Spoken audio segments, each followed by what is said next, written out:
name is Eugene, or Gene Sampieri. My rank was sonar technician, SOG-2. Daily routine, if you're in port, or even at sea, might be cleaning, chipping and painting some. Even the petty officers had to do a little bit of it. I would do training on those who didn't have the electronics knowledge or weren't all that good at it. I would bring, when I was working on the equipment, I would bring one of them in. And I told the first class, I said, this is what I want to do. If you're going to have me being the main guy doing this stuff, I said, I want to train these guys. So he said, okay. This kind of went on. I became a pretty good operator. The ship was a development ship. We worked a lot, multiple, the radar, radio, and all, worked with various organizations. Sangamo, GE, Naval Underwater Labs. And I loved it when Naval Underwater Labs came aboard because that was for sonar. And I worked directly with these guys. I was to be their sponsor, so to speak, while they were aboard, to be right with them if they needed anything, if they needed any help. They would be tested, went on to test, and then they would take it home. And one day they came aboard and they put in this new piece of sonar equipment called SPEC, which was to help define whether it was really a sub or not. And I worked directly with them in the installation and everything. And then I met them again when they came aboard for more testing. They actually wanted me to come to work for them when I got out.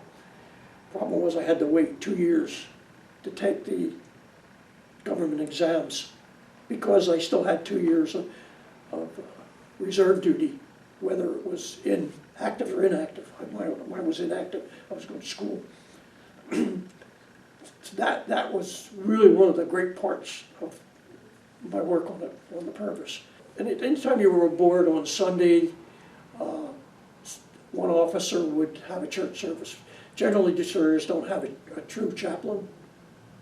They'll have someone that will do something. Sometimes it's even the executive officer that does it. Right? That's whether you're at sea or in port.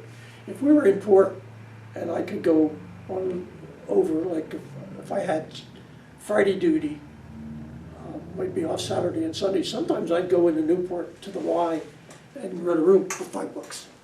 And then Sunday morning I'd get up and go to church. The Methodist church in Newport. And I would go there. I would also go on the services on the fantail when they were given either in port or at sea. And then again, that they would be covered by some officer. That's kind of what like weekend duty was like. Saturday, if you had Friday duty, you then had Saturday and Sunday. Normally, sometimes you would have Friday and Sunday. You had Saturday off. I would go into town. There was my favorite Italian restaurant was next to the Y. Was USO Y, they called it. It wasn't a regular Y open to the public. It was actually really for the Navy. There you could get food. You could sit and watch TV, play pool, rent a room for the night, get a haircut. A lot of guys would go there to get their haircuts instead of the chair on board. The only time you used that was at sea and you had to have a haircut. Things like that. But that's kind of the way weekends were. Sundays, a lot of time pretty easy. It was Saturday and Sunday in port. Really wasn't a work day, unless there was a work gang working because they were in trouble. That kind of stuff.